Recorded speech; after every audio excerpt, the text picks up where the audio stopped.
Dun, dun, dun, dun. We are live, people. Welcome back to episode 33 of The Weekly. This week, we're talking the aftermath of the Pixel 2, Google's hardware array, and more stuff. Now, with me are my usual hosts, starting off far left, maybe you're right, don't know how you look at it, but it is the one and only Mr. Juan Carlos Bagnell from Pocket Now and Some Gadget Guy. How's it going, man? Going great. Got my coffee.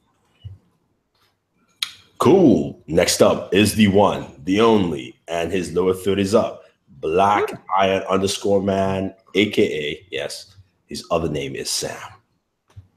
Hi, everyone. All right, cool. Let's get the show on the road. Now, before we start, I didn't list it here, but I do have a uselessness of the week. I have been going through this uselessness this week, and it is all about iOS 11. Now, we do know that iOS 11 has a lot of issues. A lot of people have stated that already, and I have one too. So if you guys look at my screen, you follow me on Instagram. I've been trying to update my iPhone to iOS 11.01 or 2, or whichever version it is. So I ran the update, and now it's frozen. So you see, it's stuck on screen there. I cannot hit retry. I cannot hit remind me later. I can't take that off. Expensive brick. So here's the other thing. You know, I can unlock the device with my fingerprint if it will let me do that. Maybe I've done Touch ID a couple of times. Now it's not. It's just try the face. Try the face. No face. But here's the thing. So I'm out this week. I can't do anything. So I'm hanging out with David from the Unlocker.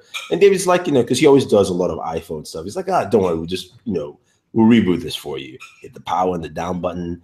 You press that together and it gives you this beeping sound. Beep, beep, beep. And then it automatically calls 911. Whoa. That is not good. So called 911. That is not good.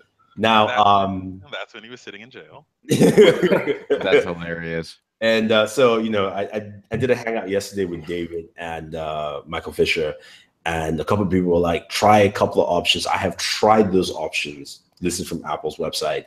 Doesn't work. The next thing I need to do, of course, is connect it through the iTunes, which I don't want to do, but that's the only way. Or let it drain out. Now, if you know the iPhone has a pretty good standby mode when it comes to battery. So if you're not doing anything with the device, it's just going to linger. So it's been doing this for about 3 days or so. And ouch. Yeah. So I mean, it's plug it into iTunes, man. Just plug it into iTunes. And I will. I wanted to literally just express the uselessness because I've had issues with iOS 11.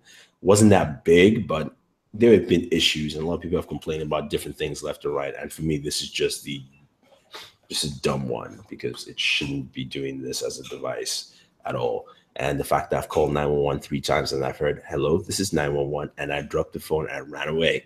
Why would you do that? So for me, this is the issue with this, right? When you start calling 911 like that, we already know there's been an issue. It's been documented for years that 911 has issues with capacity.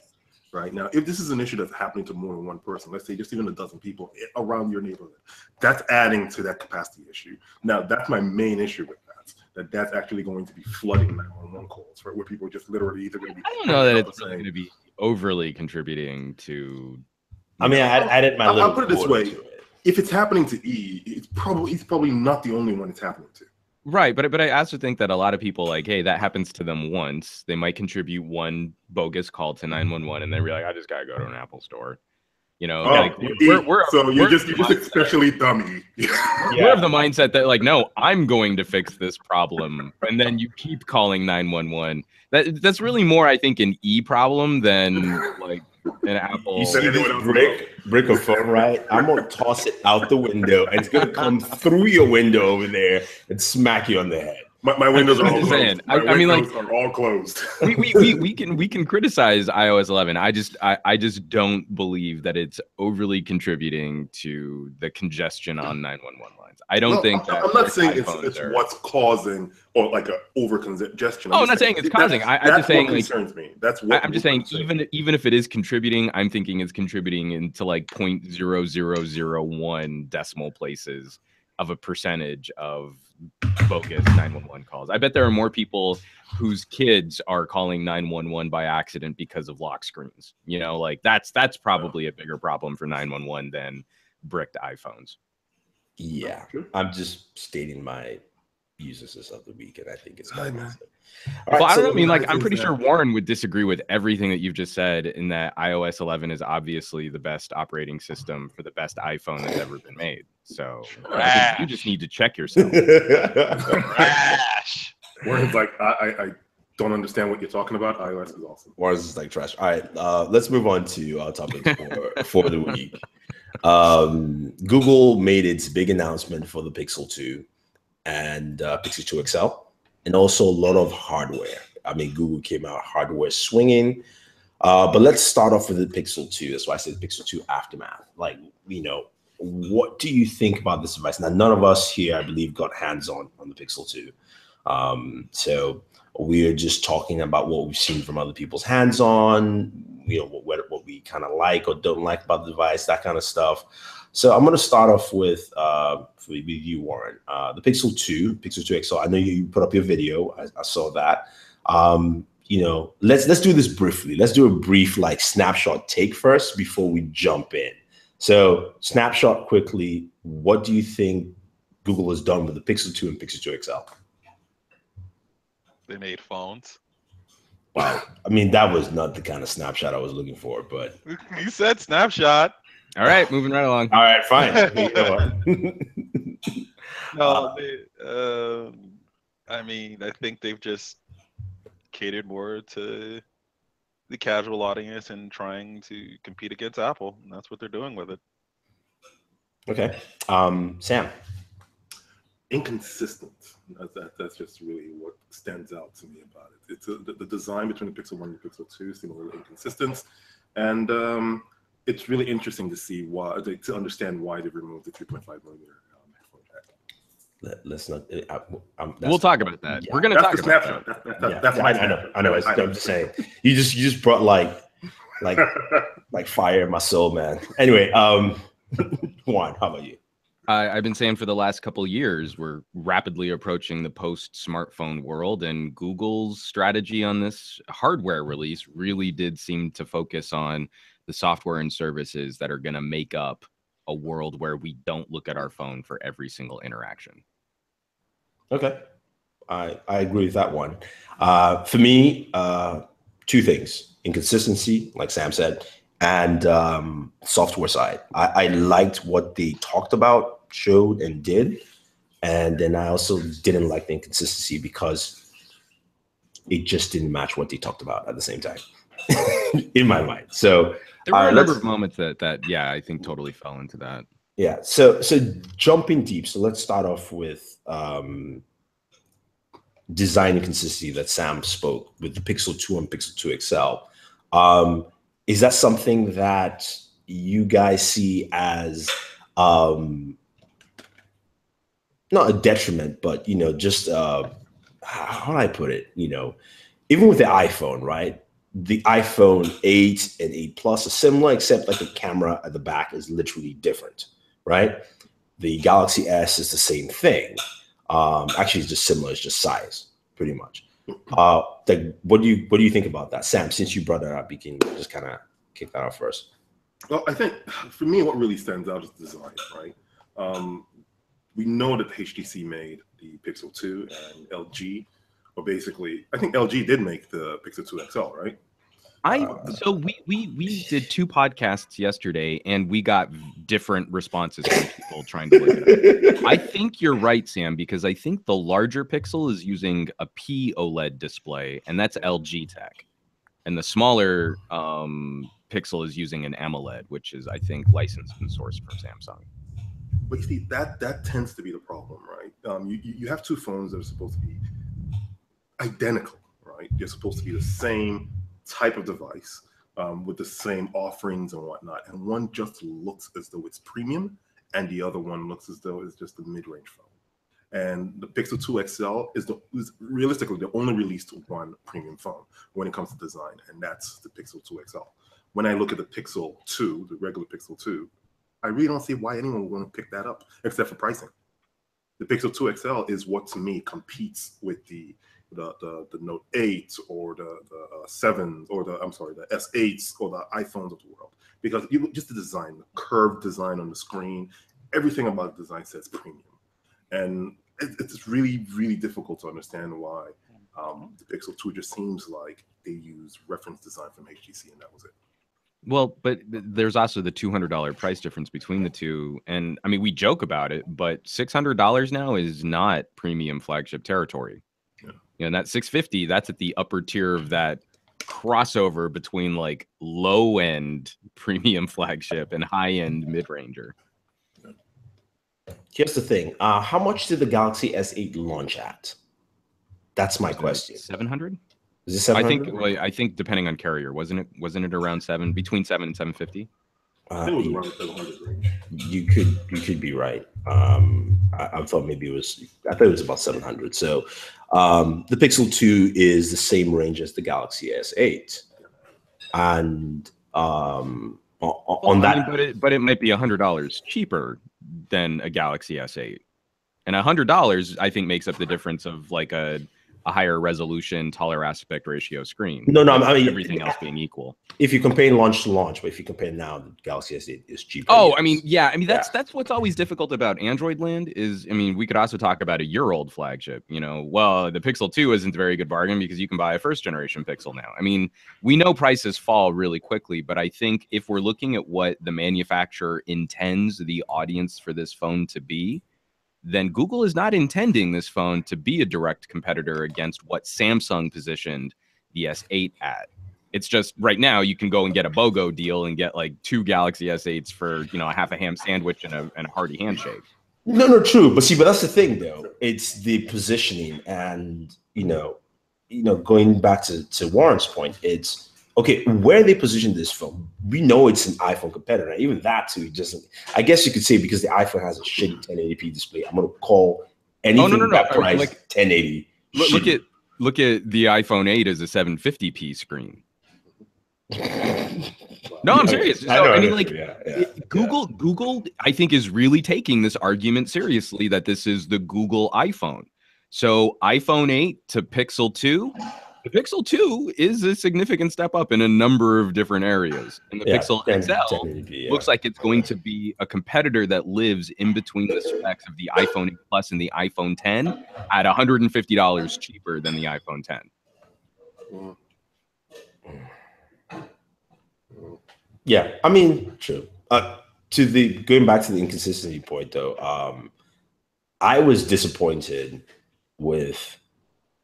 So I'm sorry, real quick. Like if we were looking at carrier pricing, a Galaxy S8 is still running between 7 and 750 on most carriers before you start getting into like trade-in deals, leasing options, or BOGOs. Really? Yeah. So like you go to AT&T, the outright price if you were to just walk out the door with a Galaxy S8 is still 750. The hell? What's AT&T so if you buy unlocked and you go through Samsung, that's a better deal. But again, there are a lot of consumers are shopping. This is still positioned as a premium phone, and the Pixel undercuts this by $100. Okay, I didn't know that. But yeah, going back to that point of inconsistency, I just didn't like the fact that Google went with, you know, they gave me consistency of saying we're going to give you portrait mode with a single camera and we can do it, right? And then we're going to throw in squeezy because you want some shit that didn't work with the U11.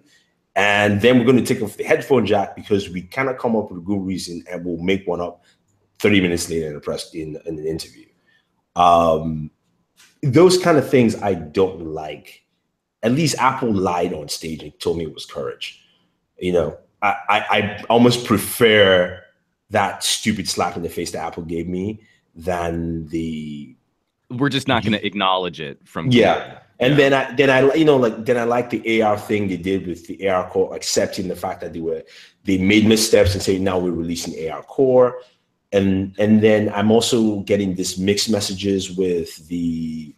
I think the one that's most glaring is they make this big point out of saying, oh, and we don't believe features should be restricted from the bigger phone to the littler phone.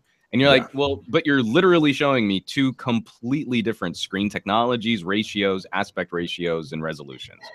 Like, you couldn't show me better that these are two completely different devices at different price points for different audiences. So let's not play this game. I mean, we can laugh at the forehead and chin bezels on an iPhone, but an iPhone 8 to an iPhone 8 Plus, they're actually the same game that you're playing, only we don't have one that has a completely different no, I mean for like the screen. Screen, yeah, we have one that's a completely different setup for that. So we can mock, but don't mock when the front face of both of your phones display exactly the same kinds of differences. Warren, sorry. Yeah, I mean, they're just it's confusing what they're putting out with both of these phones, and that they're pricing it at about at the pricing of what it is. I guess the Pixel 2 is kind of where it's at, but you know, especially the Pixel XL, you don't have a dual camera, you don't have wireless charging with it either. Thank you. Yes, that's the other one. You don't have the headphone jack, so you can't like charge and listen to music at the same time. Because I'm gonna go on a rant about that one. Just the ridiculousness of that. There's a video coming about that. That's just stupid. Um, it seems to me like they're running out of ideas, so they got to make up reasons to make things and then cripple them, then make random reasons why they did it, so that they can say, "Here's phone," and justify our job. Like they could have really just put out a better version of last year's phone and improved upon it, and everybody else would have been like, "Oh, okay, this is the Pixel 2, this is nice, better camera." That's all they really needed to do with it. Better camera, add some wireless charging, maybe not. I don't know. So there are a couple plays here, because I agree, Warren. There are a couple plays here that Google is really trying. So they seem to understand that they need to have hardware, right? And I will say, what was exciting was seeing how quickly Google developed an aesthetic, a design, language, an ecosystem of hardware. But every piece of this is wholly designed to put Google services front and center, right? Yeah. They're still a software services company, and eventually all of this stuff will be making it out to their other manufacturing partners too. Like anything that's exclusive on the Pixel minus the camera app is eventually going to find its way into Galaxies and LGs and Motorola's and other companies too.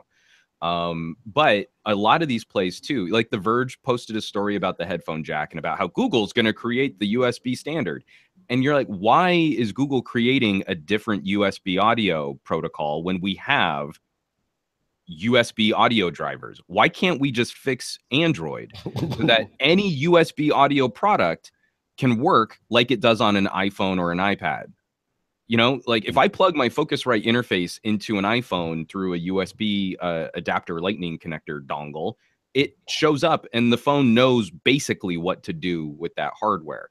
Yeah. If you did that, then we would be so much better off in getting rid of the headphone jack. I know getting rid of the headphone jack is an inevitability, but what I want us to arrive at is a world where companies like Sennheiser, Audio-Technica, Shure, Sony are responsible for the DAC and amp I use, not the phone manufacturer. So if I pull up some cheesy $200 Huawei Honor 6X, I can plug my Sennheiser audio hardware into that phone, and the phone is only responsible for the ones and zeros into the DAC and amp.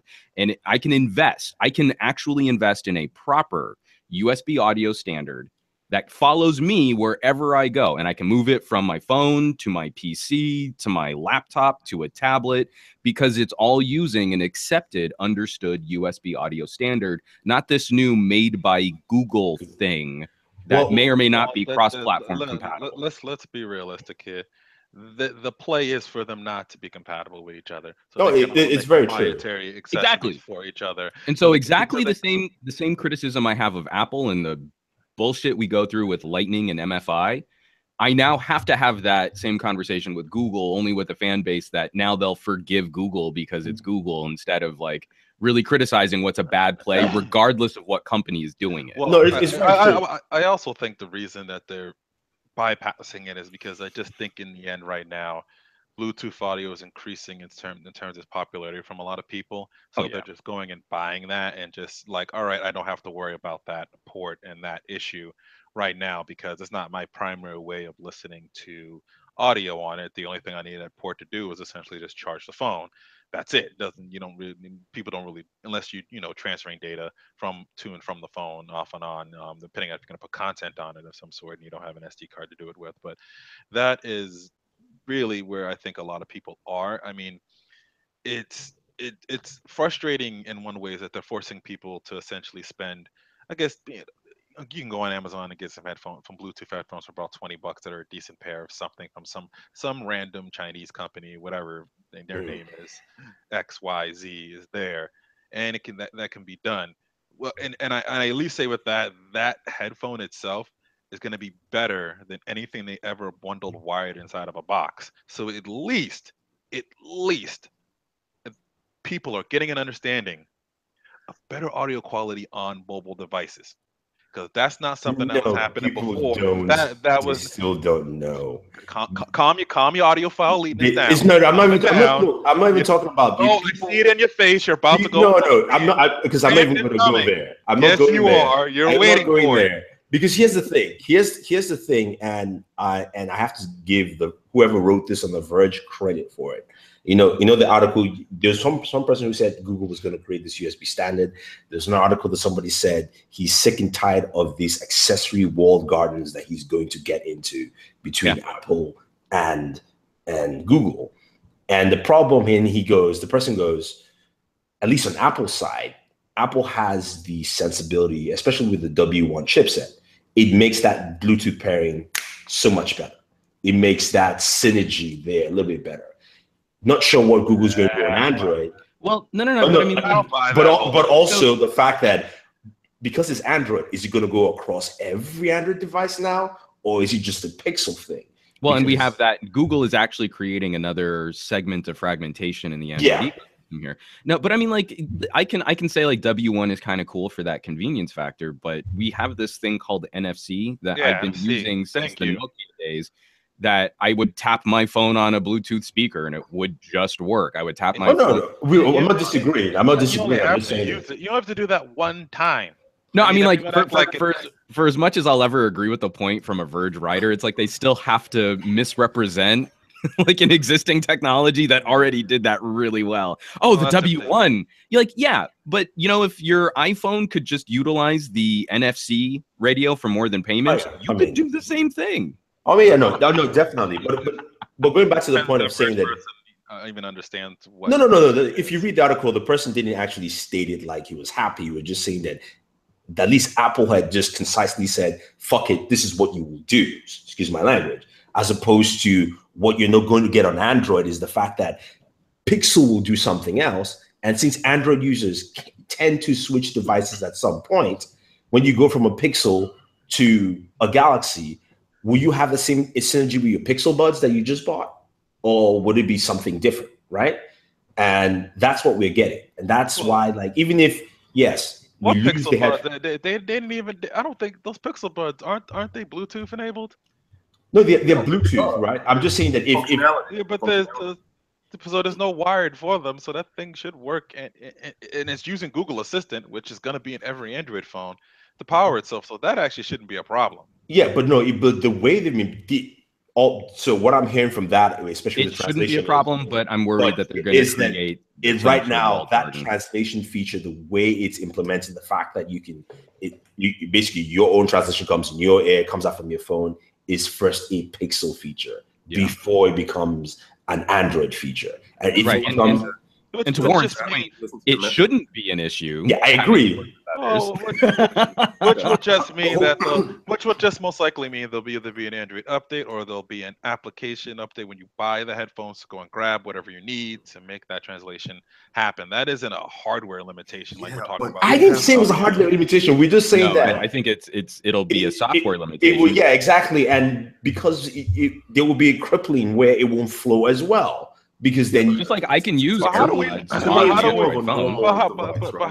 exactly know that yet until? Oh, we don't. We're just wildly speculating. Right now. It's our job to spread FUD. I just think that's if you double tap on those buds, right?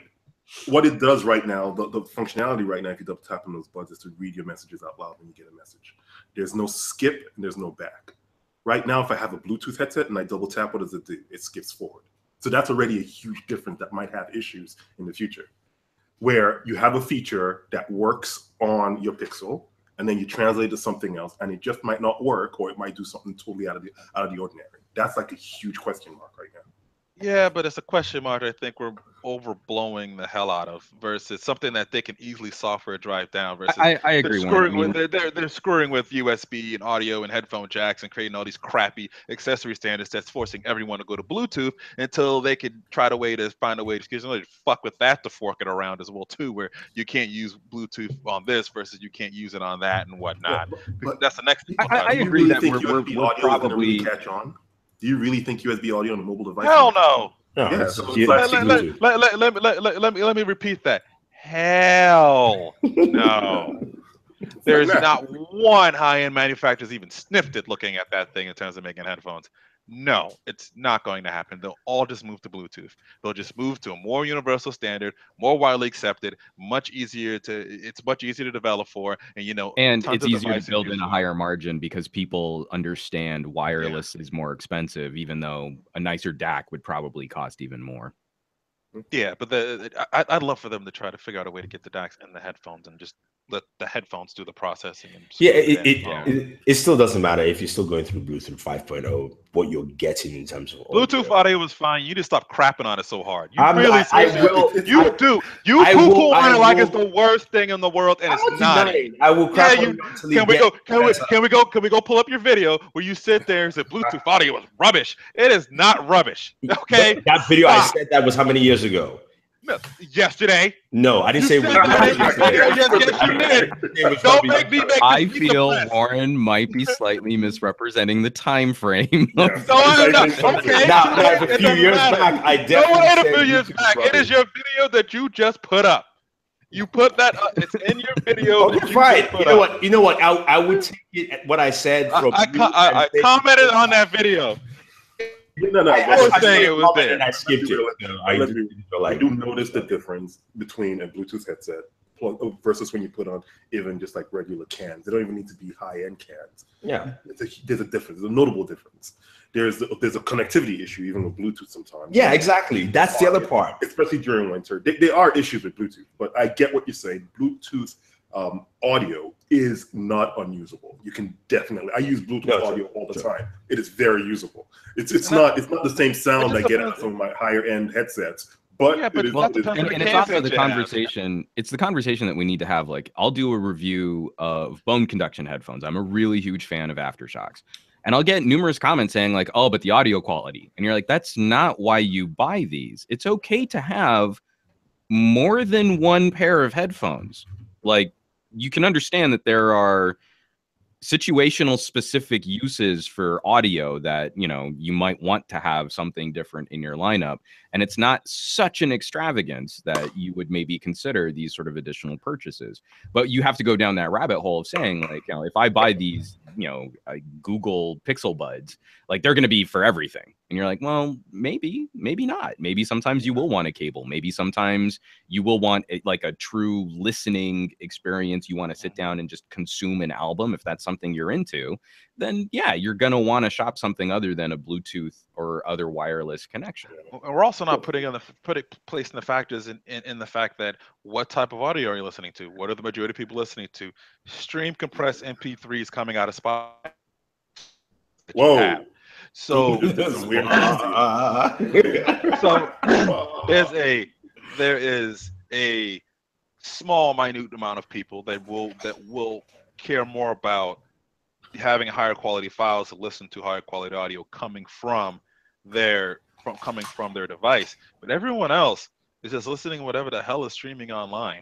And at the end of the day, it's like, to me, if more people were listening to higher quality audio on a regular basis and pushing it through, then I could see the whole let's really focus on getting some great higher quality level headphones. Let's really kind of get that thing sort of sorted out. But right now, people just ain't doing that. They're just Warren. My problem here is very simple. I understand the grades of headphones. I have grades of headphones. My thing is, if you're forcing us to, because that's what's happening. Oh no, the force is crap. You're forcing us to move to Bluetooth. make better tech. Give me, and here's an example of an industry that did. Gamers stuck by wired mouse forever. They're like, fuck it, we don't want wireless. Right now, wireless mice are better or the same as a wired mouse because the industry said they wanted to push it and they wanted people to pay more. So they just kept on pushing the tech. And they finally gave us stuff. And I'm like, oh, so wireless mouse works. I use one. That's it. That's what I want them to do. If you're going to push me to Bluetooth, then give me Bluetooth 6, better, whatever it is, but give me that and don't force me there when it's not there. That's what I, because what's because there now? But what's there now? Because I used to hate Bluetooth years ago, but since Bluetooth 4, it's actually been pretty good in terms of audio quality. Bluetooth 5 has improved upon that. What they have now is already better than what they had before. Yeah, it's So better than it's what, already but we that. still have connectivity issues. Even forget the audio part. Throw that to a corner. I get issues sometimes. I drop my phone. I walk away a few feet and it's supposed to be 33. I'm having some connectivity issues. You know, things like that. Like those are the kind of things that even irk me more than the sound because I'm going, okay, fine. I mean, that's a situation of truthfully, that's a situation too many damn wireless bands going on at the same time. I mean, but Wi-Fi has that same issue as well too. So it's but I want to listen to my music. I want to hear my audiobook. But I don't have that. If I was on, but see, that brings me plug in your headphones. Why not have the option of both? Oh, you see, now you're coming back to my side again. No, I'm not coming back to your side. I'm like, that's why I run on the train on a regular basis, and like I don't have these issues. Like you act like the issues happening every single time you sit there and connect. No, I've had issues with every single phone, from an iPhone down to the cheapest phone. It doesn't matter. I've had the same Bluetooth issues of like this connectivity. Every single time you use it, connectivity. I have tried. I've had it 90% of your time. How many times does it happen out of 10? How many times out of 10? Check out. No, I've had it with every phone. I'm not saying connected devices from Google. I've had it with every phone. I don't have connectivity issues when I plug in. But what I'm saying is that if you want me to enjoy it seamlessly, forget the audio. We know I like my audio, so we'll keep that aside. But if you want me to enjoy it, I don't want to have issues. And you just said, okay, we've got too many bands, messing up the airwaves, and that's what's causing the issue. And this is. As a user, I don't care. But you're making issues seem like it's every single time I use Bluetooth, and that's just what happens. No. Every time I use a Bluetooth headset with a you're doing it wrong. You're doing it wrong. No, I'm not doing it wrong. You're doing it wrong. I'm not doing it wrong. You're just wrong. You don't know what you're talking about. You don't know what you're talking about. You came back on your own argument, and then you said Can we move on? Can we move on? Okay, fine. I don't know. There were other devices that were released by Google a few days ago. The Pixel laptop, where we already covered the buds. We're not going to talk about the buds. Okay, no more audio. We have the camera, and we have the clip, and we and the little mini home as well. So those are things to talk about. God dang. Whew. Google Home Mini is cool. It truly is. Sorry, I thought this thing was going to say something. It works. It works well. It's pretty loud for its size, and I think it's going to be a good competitor against Amazon Alexa. Hey, we didn't even talk about the camera. Now that I thought about it, we didn't even talk about the main thing that they bragged about on this thing. Because you always stuck on the freaking Bluetooth headsets. Look, okay. For the camera, I'll simply say I was impressed to see some of the portrait selfies that people put up, as well as front and back. The fact that the AI algorithm could do well enough, I was like, good job. I mean, people have said it's a little slower. What do you say? It doesn't seem like it's beta. No, it doesn't. But they're taking the safe road, right? And it works on both the front and rear camera. Yeah. Yeah. Well, again, I mean, increasingly we're going to be seeing this move towards computational photography, or this more advanced. We were joking about it on our podcasts yesterday that if we had a drinking game, like every time Google said AI or machine learning, if we'd had a shot, we probably would have been dead in the first 15 minutes of the press conference. That is very true. So I was super critical of the first Pixel being called the best camera ever. Again, that's what Google said it was, and that's the threshold. That was the expectation. That's what I was going to judge it against. I was going to judge it against Google's marketing. And I couldn't call it the best camera ever built into a phone when you have obvious lens defects and some really funky issues with software processing and low light video. With hardware image stabilization, Google's insane progress on image manipulation, if they can fix those lens defects and they can find a way to further smooth out handshake without always just resorting to longer shutter speeds, this is already shaping up to probably be one of the best cameras of the year. I think it's a bold claim to sit or say you don't need 2 lenses, which I'll be really curious to test that hypothesis. Which anybody with any sort of basic understanding, typically 2 of the same thing can process more data than 1. So it's a pretty bold claim to make. Putting it on a 98 DOX mark, I don't trust their score. Let's get those guys. Considering last year Google had a legitimate hardware defect that got fixed by software, still didn't fix the fact that it cropped didn't really get fixed. Then it's all the fact that it didn't fix the cropping issue. My exciting thing about this thing is the auto mode. All I give a damn about is how well does their auto mode work and how good is it compared to the others, because not like they're going to offer a pro mode or anything like that, which is something that for these camera companies, Apple's in this boat too, that sit here and brag about their phones and their cameras being so awesome. Why don't you give people that ability to use a pro mode to really do that and really prove yourself? They seem to not want to do that, which kind of that is a huge frustration. But it's also we still need to step up this conversation. I'm so tired of people just asking outright what's the best camera.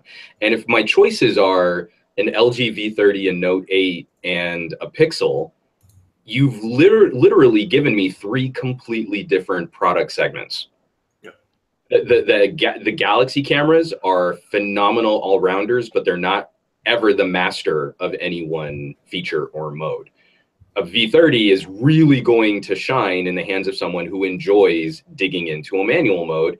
And the Pixel is, one of the most amazing photography experiences you can experience if all you ever want to interact with is the shutter button, and you may or may not even tap the screen to focus, right? That's not a slight to any one of those platforms. If I say you enjoy manual modes, and that's why you should look at a V30, and they're like, oh, but what about the auto mode? Like, you can't play that game. You can't keep moving the goalposts around. There are different products for different reasons. You would never compare a GoPro against a DSLR against an IMAX camera. So which one's the best? Tell me which camera is the best. I say the IMAX camera is the best. Oh, but I want to take videos of me surfing. Well, then that changes things, doesn't it? You have to acknowledge that there are different usage scenarios. Well, I think what's come into play now with smartphones is that it's now become similar to the way we have with mirrorless DSLR cameras, and that all cameras take great photos, but they all have different tweaks about them that one's better than the other than. And we acknowledge that in mirrorless and DSLR world. Some are better with video, some are better with images, some are better with low light, some are better. It's not even just that. Remember, think about it, right? With those, you're like, well, Panasonic's a little bit more on the just a slightly gray tints. That's what they like to do. And then Canon does it slightly warmer, a little orangey. Sony's a little more red and more magenta. That's it. And everybody goes, I'm just gonna take care of it in post. I was gonna color grade, so all of that's literally irrelevant. Yeah. So it's if you're color grading, all that is just you just want the best data. You want something that gives you the most data possible. But in terms of the phones, it's just I think this is a problem that tech journalists have kind of created, in that they're doing camera comparisons and saying, well, this one wins because of X reasons, versus, well, this one is good because it has this feature, and these situations makes this a better camera, versus this camera has these features and situations that makes it better in this particular situation, which is something we don't distinct between, because we just declare a winner. This is better, and this other thing. And then also, trash. I just think every phone is pretty much now. Every phone is a good camera phone. It really Well, isn't and seriously photography bad. is light. So if we're sitting here and looking at like the minutia differences between a Note and an iPhone in bright afternoon California sunlight, like all of those photos are going to look great. You've got this warm glow light that's lighting your subject, you know, like what I feel like a lot of tech bloggers overlook when they're discussing cameras are, I mean, to your point, Warren, it's not about a winner. It's about really trying to describe your personal preference. Way back in the early digital photography days, I remember those visceral fights on camera forums between Canon and Nikon shooters just over white balance. That Nikon cameras used to focus more on shifting to true white of your subject. So like, let's say you had a white piece of paper lit by a yellow light. A Nikon camera would do a better job in auto mode of making that white piece of paper look white, whereas Canon cameras used to err on the side of lighting. So that white piece of paper would look really yellow, but that's really what the scene looked like because it was lit by yellow lights. Yeah. And just that was enough to cause like a photography civil war, you know, like people like severing friendships and ending families. And like, you can't go out and shoot with two cameras and say, well, the Pixel does color better. Like that's a meaningless statement if we're not examining what it is that this camera is trying to accomplish. And so that is something that I think most smartphone reviewers just don't seem very well equipped to discuss, because neither is really a detriment. It's just that the user needs to have an expectation of what that camera is going to do. Moving from the iPhone 7 to the iPhone 8, Apple is changing their color processing. Oh yeah, it is warmer. It is more saturated. They've gone way more into like the Samsung level of things, and where they exactly pop out the colors, which makes sense for them moving to AMOLED displays, because it's going to make those photos look a whole lot better. Exactly. And truthfully, at the end of the day, and this is the honest truth, outside of probably us, no one cares how realistic a photo is.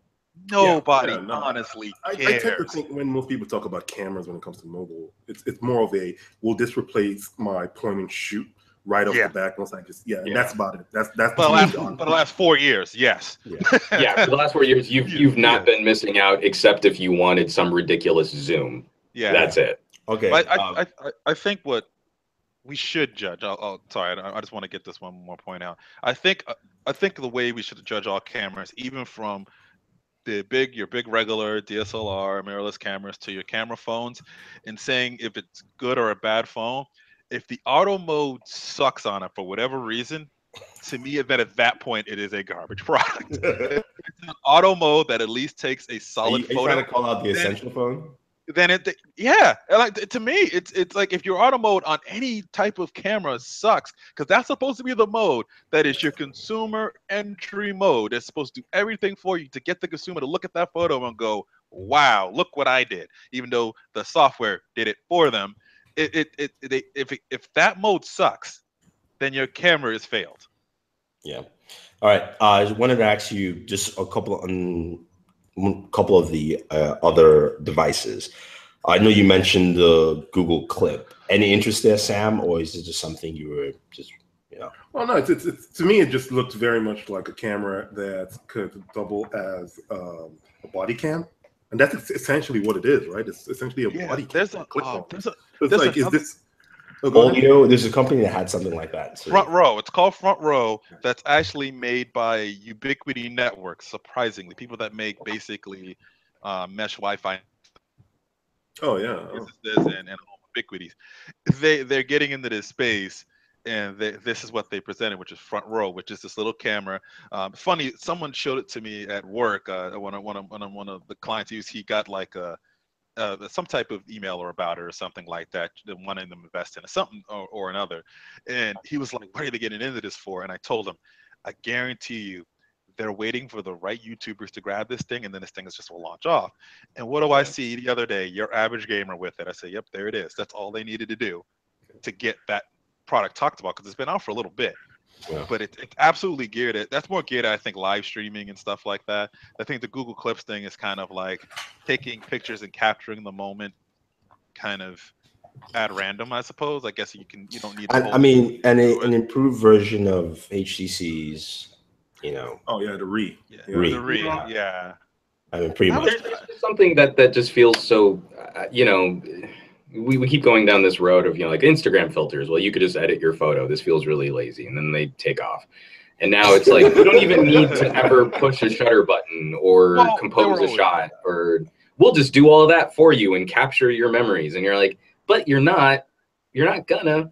Like, this really feels to me like it'll be a fun thing to play with for a couple times.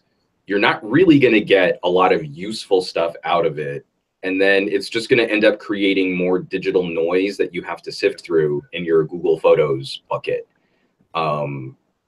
It's an interesting proof of concept. And again, it puts services first. It puts Google Photos first, front and center in the mind of the consumer. And that's exactly what Google should be doing. But I just don't see where this is going to get or capture any memories of me and my daughter any better than what I've been able to do, or my wife is able to do on our phones. I mean, this pretty much is your Comic-Con clip walk around, and after that, you're like. I think of one thing with it. It just really allows you to be in the shot. That's really where it boils down to. It's something that allows you to be in the photo. That's true if you're already composing a shot. Yeah. Because I mean, like, if I want to be in the same photo as my daughter, like, she's a little Tasmanian devil. I can't set any camera down unless it's a 360 camera that's got some sort of auto mode like that on it. It's like, if I want to be in the shot with my daughter, it's got to be my wife that's taking the photo. You know, or another family member, or another friend, or something like that. That's the reality of, like, you still have to compose the frame. You still have to point the thing somewhere and set it up or place it somewhere. And so as a walk around camera, that makes a lot more sense. And you're still not going to be in the shot. Yeah. So what do you guys think? Sorry, go ahead. Sorry. Go ahead. Now, I'm just thinking about cyclists. This is definitely something that might be. Yeah. Although, you know, what's crazy, and I'm glad you brought that up, Sam. I've been seeing so many cyclists switch to 360. Yeah, no, I use my 360. You'll see the little ball right at the top of their helmet, and you're like, oh, that's smart. That's super smart. No, I use my Samsung 360 when I cycle as well. So it's a really great device to use when cycling. What do you guys think of Google Home Max? No, that actually I was really positive on. They needed a $400 speaker too. Can't just let Apple have over expensive speakers. Well, but no, I mean, like, this is the same kind of home market. You know, this is a space that used to be like solely the property of a company like Bose. So, you know, when Joshua was on the podcast yesterday, he was saying that, like, the Google Home Mini is really loud, but it's not actually great quality if you're trying to move music between your different speakers. And so the fact that they're taking that into consideration, I think, is a really smart play. If you've got that Google Home ecosystem building, you want customers to have an in-house solution. And so no one wants to, like, oh, I'm totally invested in the Google ecosystem, but I've got to go and buy JBL speakers. You know, like, you don't want to ever have a consumer have to hunt for a solution. And so the Google Home Max, I think, is a genius business move to get in that space, to offer a solution, and people will understand that it just works with the Googles. Yeah. Awesome. Speaking of that, for you, Sam, since Sonos announced the Sonos One, and I know we talked about that. So that's basically what my mindset is basically these devices, these connected speakers, or these assistant devices. To me, they should really just be the size. This is just my point of view, but they should really just be the size of the adult. Because a lot of people already have sound systems. A lot of people already have homes that have inbuilt audio to them because they have home theater systems. Like, these companies really shouldn't be in the business of making speakers. They should be making devices that connect to your home speaker that enable you to listen to the music in the way you've already decided you want to listen to it. Well, now, if I'm getting a Google Max, right, I already have a full suite of Sonos. So that's just going to be another thing in my apartment that I don't need, right? I need integration to Sonos network. I need integration to whatever other speakers I have in the house. I don't need an extra $400. I'm ripping off Joshua Vergara here because he brought this up and he phrased it brilliantly. But this is the arrogance of Silicon Valley, that we have audio sorted. high quality audio has existed since like the 60s. Quadraphonic sound. Long time ago. I should be able to plug. I should be able to take, those, like in your grandparents or your great grandparents, depending on how old you were, had the like giant wooden cabinet with the fabric covered subwoofers, and like your TV would be kind of built into this thing that you could also use as like a bookshelf or something. I should be able to plug a Google Home into that and use those speakers. And so that the Google Home Mini doesn't even have some kind of audio out to be used as just, I mean, like we had that figured out with the Chromecast audio. It is disappointing that we're losing that kind of ecosystem, and that their solution is, oh, well, you can just rebuy speakers. Just buy new digital speakers that are wireless and are going to cost $400. And yeah, I know you've got a great surround sound system, but don't you want this giant Google Max instead?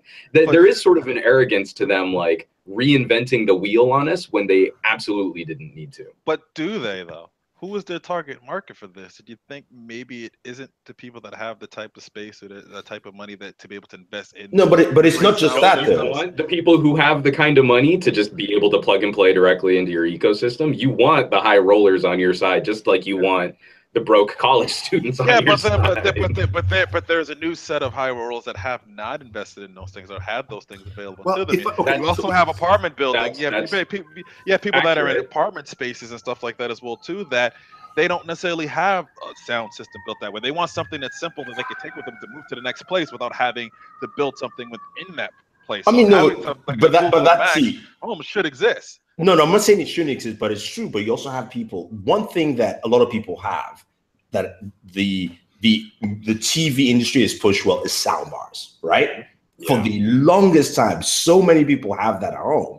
And like to Juan's point and to Sam's point, I want to be able to just connect my Google Home to my sound bar, and then I can really push out that music. Doesn't matter if it's a Sonos. I mean, I have a good soundbar that I spent money on, whether it's an LG soundbar or Vizio or whatever. That's the problem there. It's that, to a certain degree, yes, it might fit for certain homes, but a lot of people also have a lot of things that you go, I just kind of want to just connect it and be done.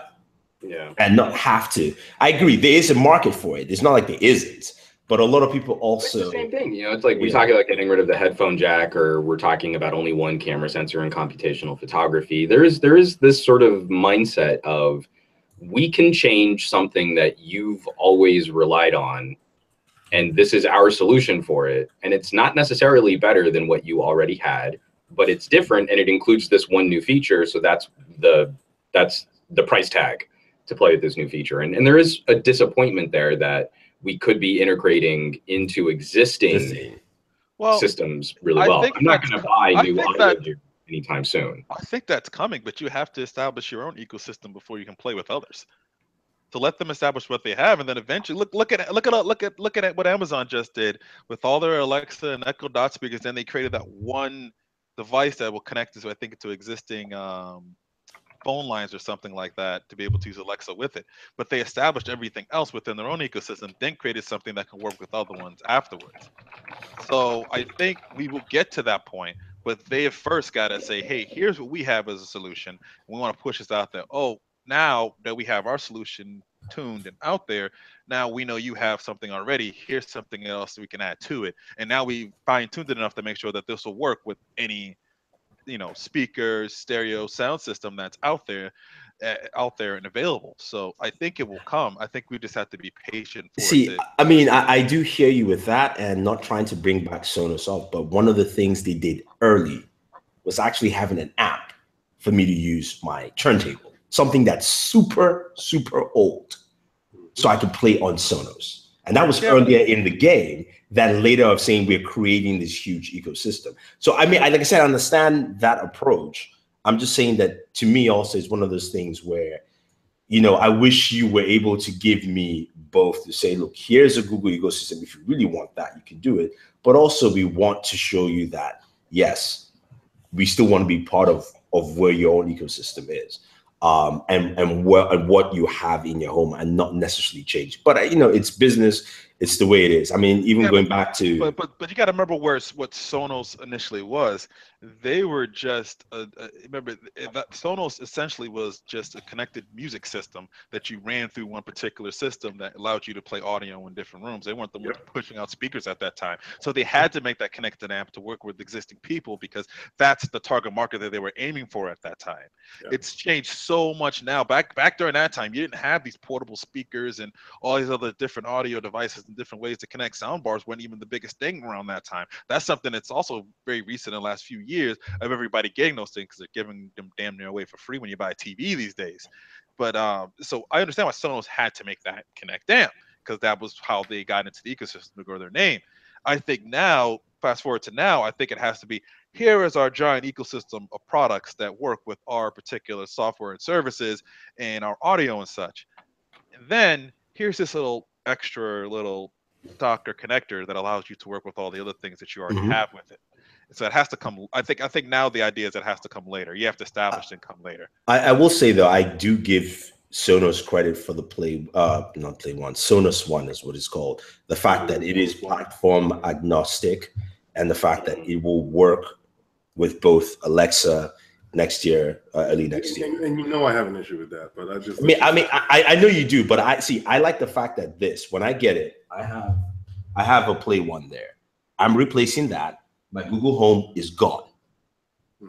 And I can control everything on my Google Home, my lights, my sensors, and play my correct music around my whole Sonos system. So for me, that makes more sense than picking that or even getting rid of it. And I think the frustration is because this is such a new space, consumers have to hunt for those solutions as opposed to being offered those solutions by the manufacturers. So that's why I said, to me, when Sonos, I spoke to them and they said, look, we announced the Alexa in there. Google Home is coming. And they said, look, and they have one for Chinese, like in the Chinese market as well. They're like, we don't care. We want you to be able to use whatever it is in your house with our system. So you don't have, and to me as a Sonos user, I'm like, okay, fine. I don't have to buy any extra thing.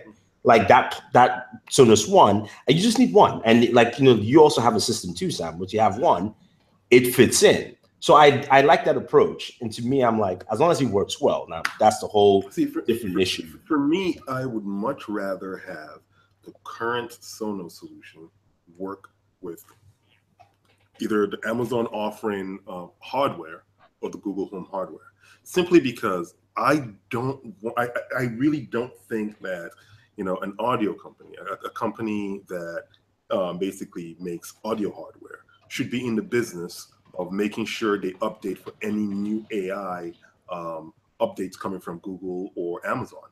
I think they should focus on the audio and let Amazon and Google handle the software updates, which should really be on their own devices. But Sonos is not an audio company at heart. Sonos isn't an audio company.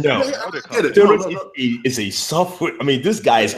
It is a very software company. Their software does a lot, but also their hardware is really what they sell to get into that. Oh no, yeah, I mean, true, but I'm just saying that the core of Sonos, right? One of the beauties of Sonos. I'm not a Spotify user, but I know. I mean, whenever people come over, and also the fact that the way Spotify works seamlessly with the Sonos app, the way you can, it's something that's so simple. My Google Play works seamlessly with it. No, I know, but they started with Spotify was the first one they started with, and they worked their way. That's why I'm okay with it, because they spend time to make sure that works. Because think about it, with Sonos, the reason why Sonos is so popular in the connected, separated speaker space is the fact that it is so simple and easy. Yeah, Bose can't do it. Samsung hasn't done it. Like everyone else who's had it has not done it. And the audio quality is on point. Yeah. So that's why I said, to me, I am happy with it, and I'm actually even fine with that, because I want to get rid of this tiny thing here. I don't want to hear that and then because right now trying to force music across is a pain.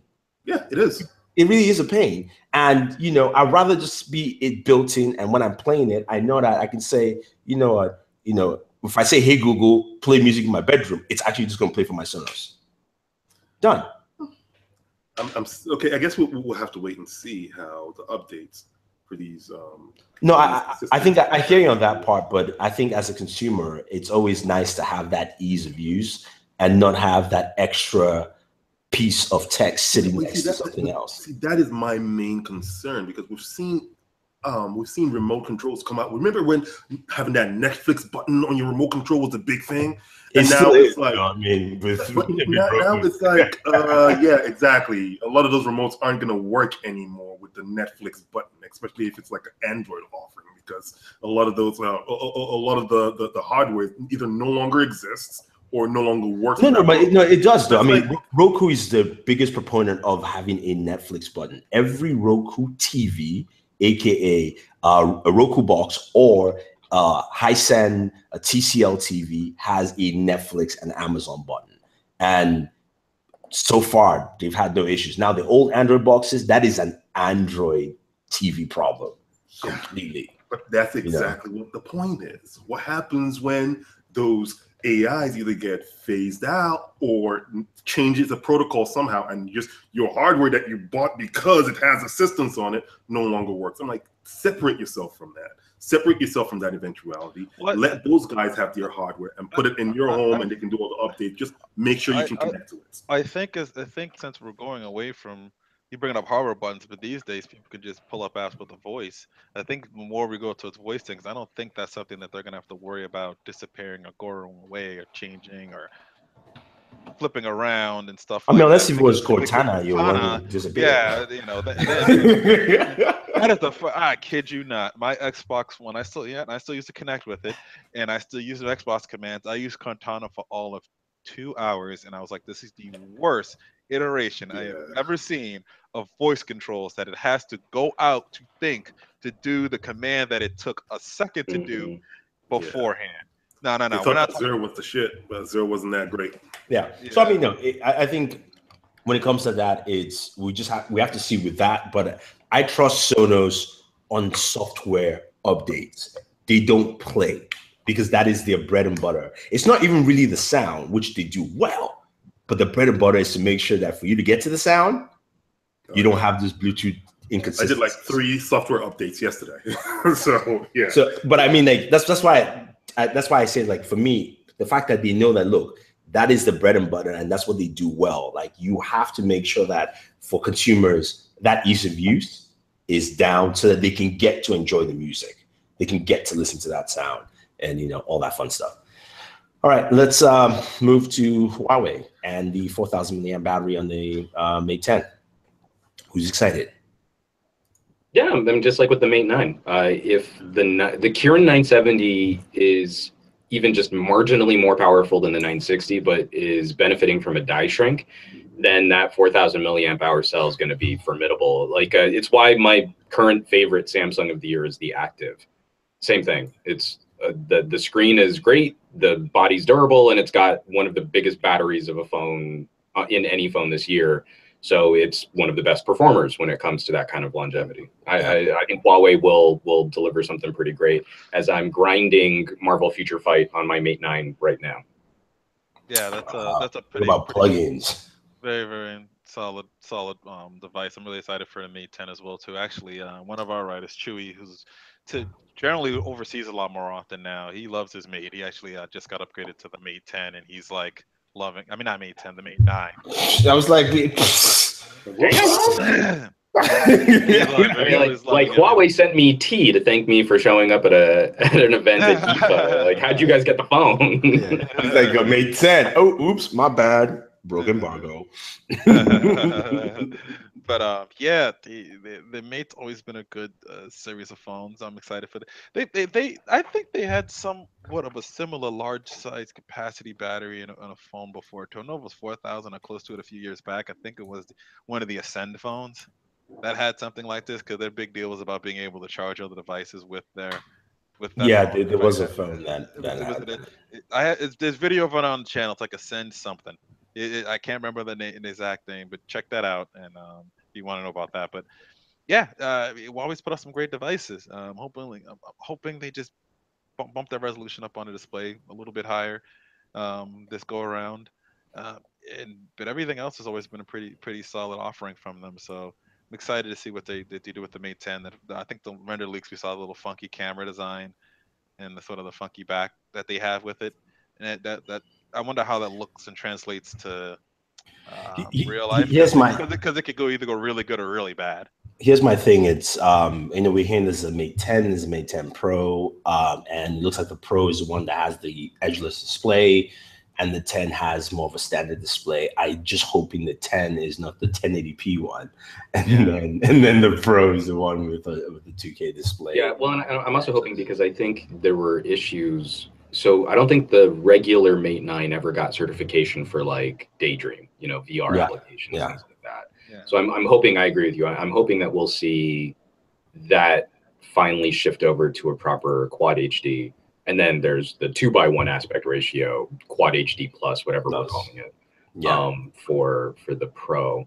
That could be a little tricky, because one of the things that I think companies are increasingly having more difficulty with is this regional stratification of numerous different SKUs. And so right now it looks like there could be, between storage and RAM options, like 8 different versions of the Mate 10. Subtle differences, but still, it's like 8 gigs of RAM. Well, but which one's going to which region? And I think that always sets up an audience to feel like they're missing out. Look at the LG G6. Did you get wireless charging? Did you get a quad DAC? Did you get neither?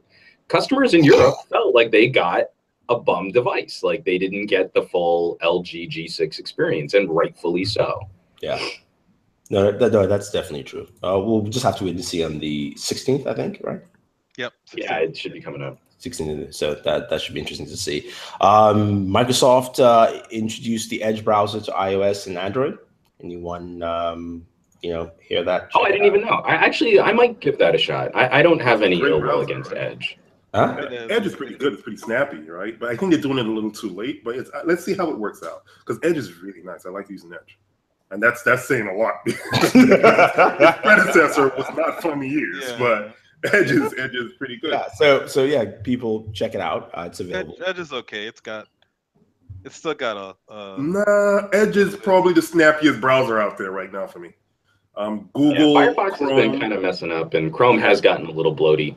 Chrome, yes, man. You get to like 10 tabs, man, and this thing just you go to memory manager. It doesn't look like it's taking that much memory, or at least it's just trying to trick Windows, because it keeps telling me only 300 megabytes, and now I'm like, then why are you running slow?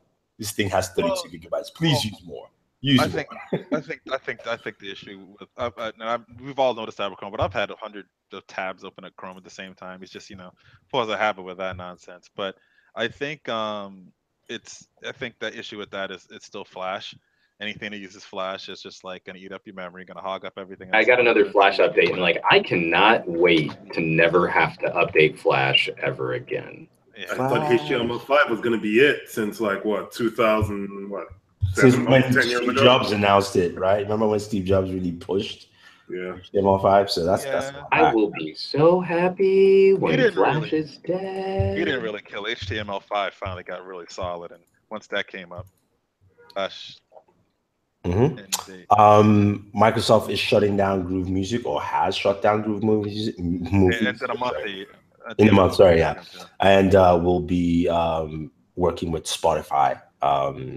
For offerings on. So one of the benefits of that story, I'd forgotten that back when I was really heavy into Windows Phone, every time there would be one of those holiday download album sales kinds of things, I was plugging on all of. So I had like 80 or 90 albums in Groove that I had completely forgotten about that I even had. And so while Groove is still alive, people go and check if you had anything stored in there, because you can download it, and it downloads a 320 kilobit per second MP3 file, which is pretty decent.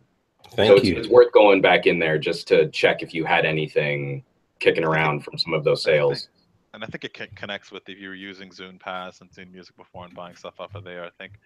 It all got rolled in. I don't remember when I picked up these albums, but you know how everything would be like the free album of the month, or the free holiday playlist or something, and I had a ton of stuff in there. Yeah. All right. Cool. Definitely check that out. And on I would say, sort of happy news, not happy news, but bright news. Elon Musk says he wants to rebuild Puerto Rico's power grid using solar. And this, it's two things. This is a great marketing move if he can do it, or at least just pull it off. But also goes to show what you can, because once the hurricane happened, he sent out a bunch of Tesla. What do you call it again? I think it was the power pack. Yeah, power packs or something like that. Exactly the ones you have in your home that can basically power your home and also recharge your car. Power walls. Yeah, so he sends a ton of those out there to help support. And the fact that he's looking at that, it would be great, because if you could have Puerto Rico, that would be like a beautiful test case scenario of saying, here is the whole island of Puerto Rico. And I think they did this recently for Hawaii and another country, I believe. I don't think it's whole Hawaii. I think maybe it's an island. They did that in another place as well too, that they've done these as examples of turning on totally solar. Yeah, but I'm just saying, like, especially after hurricane, it really adds more weight to the to the news of saying, like, this can be done, right? This can definitely, and plus with the huge power station they built, the biggest one they're building in Australia, which I still don't know why we don't have one here that is bigger.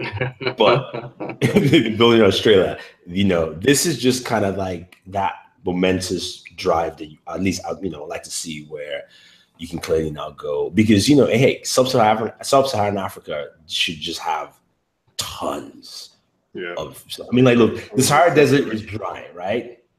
Just build the whole thing out and just power the whole Africa. That's just my thing, because you're not putting anything else there, right? It's dry, it's a desert, hard to find water. So anyway, thoughts, share. I figure everyone's likes the news in general. Yeah, this is probably a good, nice play for Solar City, company. I think the subsidiary of Tesla. Yeah. So this would be good to see if Solar City can actually start doing things that would turn a profit, and using also those Tesla the Tesla wall or power walls. Yeah, and that's a pretty cool technology when it came out a few years ago, and it'd be nice to see that, just like both of them working together to give people, to get people off the grid and actually make recovery after. Well, and in ways that we've seen other solar experiments, like solar roadways, completely and utterly fail. This is, I think, the exciting proof of concept is, can you roll this out large scale? Can you really create an entire ecosystem around this kind of usage? And even if it's not completely 100% successful, we'll learn a lot from this as to what to do and what not to do, and hopefully be able to build on it more aggressively and more quickly for other regions and economies. Yeah. All right, cool. That is pretty much it, guys. Thank you very much for chiming in, everyone. Had a good show. Sorry for starting late. I was stuck in traffic coming in, so I apologize for that. But it was fun. It was good. I'm going to be heading to Comic-Con to go check it out and see some stuff. So that would be fun. But at this point, we've come to this part of the show where we talk about what we have on our channels and what we can expect next week. So starting off with you, Mr. Warren Bowman, what do you have and what can we expect? Let's see here. What do I have up there now? It's been a busy week. I think I have my Pixel 2 sort of talking about the confusion of Apple, or not Apple, of them and all the stuff they sort of announced with that. I do have a picture of me pulling a perfect on Cuphead. A video of me pulling a perfect. Video, dude, that is man. Yeah. I got it, and now I'm gonna make sure I actually record those in 1080/60, because I was just casually playing that, and I have to give Microsoft credit; it's always recording. So when I said Xbox record that, it actually had the last 5 minutes. Yeah, but which boss? Which boss was this? Pepe the Clown. Oh wow. Yeah, I was like, okay, I can't do this. I got a near perfect. If I would have shot a super, if I'd have shot a one regular super out, I would have had the 6 out of 6 in the super cards. That would have given me an A+. But that was just on regular. I haven't beaten the game yet to get the S ranking stuff yet. So I'll get back into that, and any other perfects I'll throw up on there. And that was like the first time I played that boss in that game, and it was like probably my 8th try, and it's just all of a sudden I was like, screw it, and just started going at it. And I was like, I'll put it this way, Juan: if you ever want to get an Xbox, Cuphead is the game. I mean, like, what was it? It was E3 last year. We were talking about Cuphead, and like this looked like the most amazing video gaming experience I had seen of recent memory, especially for fans of platformers and side scrollers. And so I really want to play it. I just don't want to have to buy an Xbox. I know. That's why I said it that way. It's available on Windows 10. It is available. Oh, yes, it is on Windows 10. Okay, So then yeah. I will tell you right now. Report back. Do you have an Xbox controller? Oh yeah, definitely. Okay, because you do not. No, I'm a PC gamer. Yeah, no, definitely. Yeah, you're good. Yeah, you're definitely good. Okay, so because why wouldn't you want to play this on the keyboard? I would think a keyboard is probably one of the. No, for Cuphead, no. Not for keyboards are horrible for platformers and shooters. They're horrible. Dude, it's like Mario. Try play Mario with a keyboard. This is a console gamer's world now. This is my thing right here. Gotta have a controller for that stuff. No key, no. Keyboard, you are doing a disservice to yourself if you're trying to play with it. And also, yeah, I just have to mention again, they got a full jazz band to record original music for the whole thing, and it is really nice just listening and playing. Really good stuff. I like the nuances too of it. It's like when you start shooting, he's actually snapping, and the snapping goes to the beat of the music. So the second you start to do it, it's those little like things like that happen in like Super Mario, when Mario does that, like when you jump on Yoshi and the music changes and such and so on to match on those little details. So that these guys were very, very good in the way they developed this game. So it's a good one. It's worth the $20 to grab it and see what you can do with it. If you are like you're not old school gamer, you didn't play platformers or shooters, and all you played is Call of Duty, you are going to suck at this, and I'm going to laugh at you. You get mad and call you're not a real gamer. Welcome to real games. Handed to me in this game. I have to say that I did have my ass handed to me in this game. And just play on easy. Oh, not easy. What? Nah, dude. No, don't play on simple. No. I'm just saying. If it's your first entry, play on easy. Trust me. It's not. Play it on regular because you don't get any of the perks. You don't get any of the I know about the perks. I'm just saying for you to get into it, because you will hate the game quickly if you're not used to this kind of stuff. I'm sorry for these little kids that don't know what real gaming is. All they play was Call of Duty and things are on fucking rails. I mean, I don't know what to tell them on that. Which is why you have two options, and then you got it. We didn't get that option. There was one mode. It was called "Fuck You," and that's how the mode you had to play on. Oh, you too enjoyed Contra. But we also had cheat codes for Contra. Okay, come on. So, yeah. So basically we had a second mode. How about you? How about me? How about me? I was totally involved in this conversation here. So on Pocket Now, we obviously, like everyone else, we had our Pixel 2 reaction video. We're wrapping up our iPhone 8 coverage. I just wrote our full text review for the iPhone 8 Plus. Next week, we're going to be getting into some Sony stuff. I finally have a little Xperia Compact, which I am irrationally excited to be playing with. I know. Yeah, that's very for having a nice small form factor phone. Still making phones? I didn't know that. I'm also going to be spending a little time. Finally, I was able to dig up a Galaxy S8 Active. Like I was saying, like this is my favorite Samsung of the year. The Note's great, but the humongous battery and the smaller screen on the S8 Active is friggin' phenomenal. And then a Gadget Guy is also going to be quiet this week, but just social media stuff. I might be trying to head down to the Google pop-up donut shop today, so hopefully I can share some video of that. And then on vid.me, we just recovered another review where I'm looking really Kevin Smith, like big old bushy hair and like scraggly beard. But we're reviewing the Michael Caine, Sean Connery classic, The Man Who Would Be King. It's a phenomenal movie, and we had a lot of fun talking about it. Nice. On our end, what do we have? I even can't remember. Where is it? Where are you, YouTube? Please help me out. We did our gaming on the budget, and okay, here's the thing for people. because a few people complained that why did I put a $599 monitor instead of one that is $200? If you do know quite well, if you're going to buy a 34-inch 3440 by 1440 monitor, most of them are priced closer to about $900. Now, this is a very good one at $599, where you can actually spend less money than what you would normally pay. So budget does not necessarily mean cheap. It just means you have a budget. Well, if they were doing cheap, you're lucky you're getting above 1080p. Exactly. Also have our thoughts on the Pixel 2.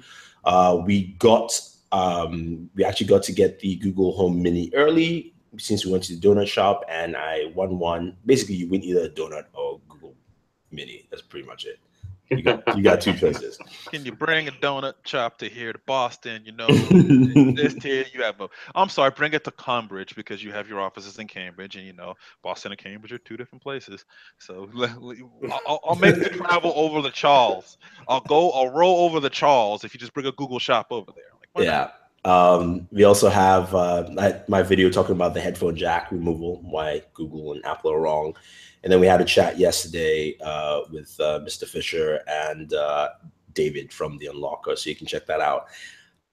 Next week, at least one thing you'll see either today or tomorrow, most likely tomorrow, is, first of all, trailer reaction to Justice League, since it's coming out tomorrow. And then I got to spend about good 2 hours playing on that massive 49-inch gaming monitor from Samsung. And I have to tell you, even though the resolution is funky at 3840 by 1080p, it looks damn good. It looks really, really good. So you guys will see that. You see just gameplay footage, not review. It's just me gaming on it, so you guys can check it out. And then we have a few more things next week, a TV, and some headphones. So that's pretty much it. Anyway, guys, thank you very much for watching. Definitely check out all the channels. Check out Mr. Warren Bowman at bw1.com.